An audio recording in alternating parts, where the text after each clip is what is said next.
Welcome back to MMA Oddsbreaker. I'm Frank Trigg. Yes, that is King of the North. For you Game of Thrones fans, wow, that's show us your shirt, Seth. Let me see your shirt real quick.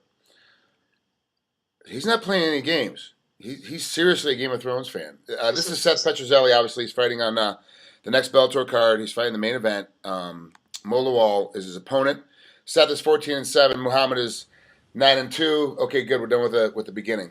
Seriously. Yes. You got issues, man. You got issues. Listen, King Mo fancies himself a king, so I want to fancy myself the king in the north. I mean, Robb Stark may be dead, but he lives through me right now, and his energy is gonna come through to beat that old King Mo. But are you taking Robb Stark's father's energy too, and his mother, and his sister, and his the Starks? They've all been wronged, so I'm gonna harness all their energy and overthrow this King Mo. Let's catch up on Game of Thrones right now. The season just ended. I think the bloody wedding was way better than the final episode. Yeah, definitely. I mean, the last episode was nothing but setting up the stories for the next season. Yeah. I mean, which is cool. I mean, I guess it went through every single story they had on the line, which is cool, I guess. But it just the Red Wedding was just beyond unbelievable. They've been bouncing around quite a bit. I'm actually reading the books. I read just finished the first one, and they're bouncing all over the place. Like they're doing parts I don't know because they're not in the first book. They're doing parts that were way back in the beginning of the first book. Did you read the books at all? No, I have all the books, but I didn't want to read them because I didn't want to. I mean, I could read up to what I'm watching and stuff like that, but all my friends say that, like you said, they're bouncing around. So some parts are kind of like given away, and I don't want to give it away, like the series. So I kind of want to watch it and then read the books. That's kind of what happened to me. I got to stop reading the books because I'm like, oh, this is what's going to happen with this scenario, and because it's in the book. But then they start a new section, and I'm like, I have no idea what they're talking about. There's nowhere in what's happening now. It's like a totally different situation. And then my buddy who's read all the books is like, oh yeah, that's in the second book. I'm like, what? Yeah. He's like, and that's what my friend said too. So that's why I'm gonna watch the series and then read the books afterwards. Because if I would have read the books before, it would have been fine. But since the season already started, or since the series already started, I'd rather watch that first and then go to the books. So have you officially dropped the Silverback as your nickname, and you're now King of the North? Well, you see, I mean, there could be two. People have many nicknames. I mean, Silverback, King of the North. You know, the Kimbo Killer that everyone keeps hanging on to, which I wish I've never, not one time, ever used that one. I appreciate that. Thank you. Dude, it's like, really, like, being the Kimbo Killer, it's like going to junior high school and beating up one of the kids. It's like, come on, let's not give too much credit. Like, you're trying to That's give how I feel about it as well. But I mean, granted, I'm happy that happened, obviously, but it's a long time ago. It's over with. I'd rather be known for my great skills at MMA rather than just beating him. Than being one bearded bald guy. Exactly. Let's talk about Mo Lawal. 9-2. He got starched by Manuel Newton because he's not very smart. He stopped wrestling, dropped his hands, and is trying to do a boxing match. Trying to do an MMA boxing match with his little gloves on, like he's a wrestler with his hands down. He's going to shoot, but he's not going to shoot. He's going to try and strike, and he got starched. Do you think he's going to adjust for this next fight? Do you think he's going to be better coming in to fight you with that, or do you think he's going to have the same issue? I mean, personally, obviously, I hope that he does the same thing. I want more than anything in the world. I hope he comes in there and tries to box me with his hands down, because that's going to be a huge mistake on his part. But I really think that he's smartened up, and just listening to his last interviews saying that, enough of that spinning crap, enough of this other, this fancy stuff. So I really think that he's going to come in there and try to wrestle, which is fine. I mean, I brought in some great wrestlers this camp. I think my wrestling is kind of overlooked as well. I mean, I've wrestled my entire life as well. Obviously, I don't have the background, like Mo, but I really think that I feel comfortable with my wrestling skills. Who'd you bring in to wrestle with? You said you brought in some guys. Who were they? One of my main training partners is Josh Woods. He's 2 years ago he was national champ, and this year he placed fourth. What school? So he's actually one of my amateurs. He actually goes to UCF. It's the club league, the NCAA. What is it? NC whatever. I don't know the club. There's so many different NCAA divisions now. NAIA Division 2, Division 3 club. I don't know. I have no clue. Do you think that Muhammad has the cardio to go with you the entire fight?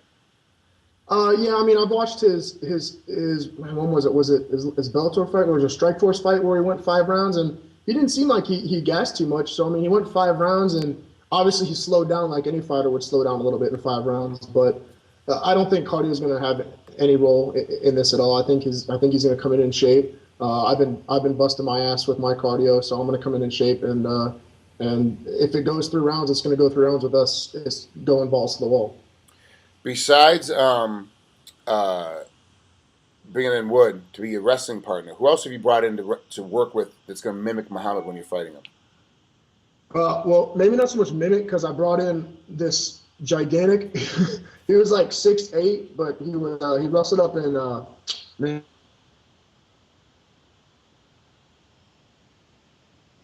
brothers.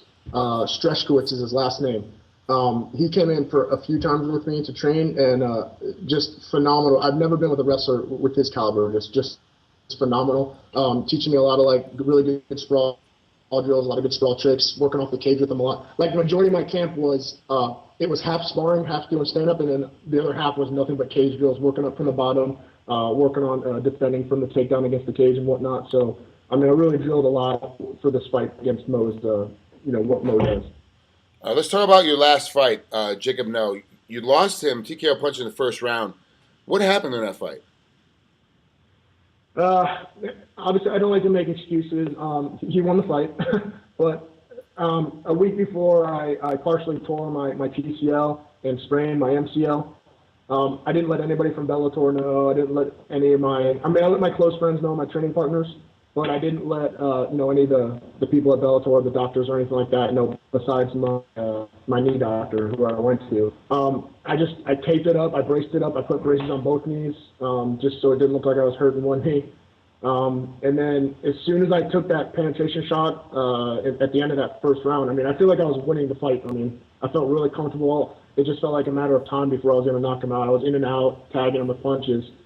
And when I took that penetration step, it literally felt like someone took a nail and hammered it through my knee. It just was the worst pain. And as I fell down to the ground, I covered up, and he chopped my one arm on my knee. The other one was covering my face.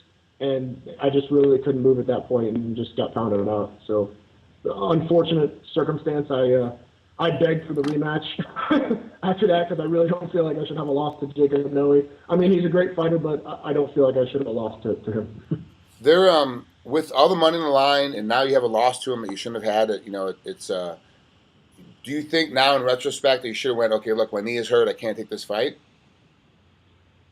I mean, no, because the fight before that for Bellator, the doctors didn't clear me for the medical exam. I had a scheduled fight, and the day of the fight, the doctors checked us instead of the day before when the doctors normally check you, and they didn't clear me because of my lungs. I had fluid in my lungs. So I just felt like, it was that situation last time. In this situation, it's going to be my knee. I just felt like, I don't want to have all these stupid, physical excuses. I felt like better lack of word, a pussy, I guess, if I would have backed up. Okay. Do you think that a lot of these guys now are doing? Are you in a situation? Let's sit back for a second. Are you in a situation now where all you do is professionally fight, and all you do is train to fight, and that's how you make all your money? No, not at all. I mean, the gyms here in Orlando, the Jungle MMA and Fitness, are doing amazing. We have 400 plus students at our main gym. And our second gym that we opened about 6 months ago is close to 100 students already. So, I mean, the gyms are doing great. Most of my time is spent, coordinating the instructors, instructing myself, managing, running the gym and stuff like that. Also with my brother, me and him still do our real estate business. We invest in real estate and whatnot. So, I mean, I'm making my money in other ways. Obviously, not a great chunk of change like fighting is, but yeah, I have other avenues where I'm making money. I'm training full time, but it's at my own gym where I'm also running it and managing it and whatnot too. How many of the Jungle MMA gyms do you have? Well, right now, 2. We opened our second one about 6-7 months ago. It's about 30 minutes north of Orlando. It's in the Lake Mary. And where's the first one? And we just signed a lease on. The first one is downtown Orlando. Okay. So you guys spend a lot of time. Do you spend more time at Disney World or at Universal? Man, Universal, like, this is going to sound really bad to me, too. I don't like heights. I don't like roller coasters. I'm scared to death of flying. So it's like I can go on some of the rides, like the Spider-Man, where like you're in the virtual reality. 'Cause I know I'm not up high and you're just in that little cart moving around. But I get vertigo pretty bad too. I don't know if this is like a fighter thing. Do you get vertigo ever, like more than you did before? Because like No, every no, time I I go, am. like it turns side to side. You gotta remember, Seth. I'm this pretty because I either fell down very very fast after I got hit, or I ducked a lot and never got hit. So that's it. Like I get hit one time and I fall down, and then or I just keep moving my head out of the way. That's all I had. So I didn't get hit a lot. So I don't have the same issues that like a lot of the older fighters are getting, speech Yeah. pattern problems and memory loss and vertigo problems. Like I don't have any of that because I just would get hit one time and fall down instead of like some guys get hit like 90 times and keep plowing through. Man, I'm not that tough. Yeah. I was not that tough at all. Yeah. I don't. I think that's the smarter. That's the smarter way to do it, though, man. Honestly, I don't want to end up like all those like the football players now that are having all these post concussion syndromes later in life and stuff like that. That's honestly scary stuff, man. For real. So, Yeah, I know but I mean, it's pretty bad because they're not doing very much research. They're kind of backing off the research a little bit as far as funding goes for contact sports, and it's kind of they're looking at MMA now to be the forefront of it and kind of look at it because in 3 short years, you know when you're done with your career, like where you started, because we always do these interviews now. So in the very beginning of our career, we're doing interviews, and you can go back and look at interviews from 3 years ago to one you did just yesterday, and see what you look like, what your speech pattern is, what the whole bit is. With football, you don't have that necessarily. And some of these guys, it's 3 4 years after before they actually start seeing noticing problems in football. So wow. for MMA now is like the lead of it. So when you talk about you having vertigo, you got to start going. You got to need to start getting your head checked because you have no idea what it could be or what's going on with it, or it could be something simple. You have a little bit I extra mean, I'm fluid in also, one of your ears, and it's nothing. It just depends. yeah. I'm also a hypochondriac, so I get MRIs pretty regularly, even when I'm not supposed to, like with checking and stuff like that. Honestly, I go like every 6 months and get it every 6 months to a year and get an MRI. And so far everything looks good. There's been a couple issues. Man, I think it was like 3 years. It was actually after the season of The Ultimate Fighter. They found white matter lesions on the side of my head, but they said it was non-specific. They said it could be anything from migraines to like damage from getting hit. They don't know. They said they don't know what it is, but they said it's not really hurting me. I guess so. It's it's fine. So the doctor did So nothing for you but scare the crap out of you. That's all he did. yeah, exactly. And then I started thinking about, I'm like, oh shit, what is this? What is this? Am I? Maybe that's why I'm wearing weird hats now and acting all weird. I don't know. I really don't know. But I've always been like this, so Yeah, I it was might be just saying. normal. So I know you a long time. You've always been this way. That has not Yeah. changed. So all right, buddy. I appreciate it. Good luck with Mo Lawal coming up here on Bellator. What is it? June 19th, right? It's the next night. Yeah. Where's Thackerville? I'm trying to remember the name of the city. Your guys are in Thackerville, Oklahoma, at the WinStar World Casino. Thackerville is a great place. It's a great little small town with a very small casino. You have a lot of stuff to do. The corners, your corners will have a lot to do. They'll be with you the entire time because there's nothing out there but the casino. There's nothing in Thackerville at all. Right. That's super. It's That's what I always wondered why, but I know it's from hey, there's something to it having these little indie casinos in the middle of nowhere because everyone's got nothing else to do but to go to casino and gamble away their money. It's a good spot. yeah. That's a casino. I've been to it. It's actually a good casino. I actually like playing there. I like gambling there, so it doesn't make you feel cheesy or weird or whatever. But you have a good time down there. Fight wise, the crowd is going to be rowdy and they're going to be knowledgeable about MMA, and they're really going to appreciate Right. when you are aggressive and attack hard. So the crowd is really going to like you and Mo. You and Mo's fight for sure. They're going to love it.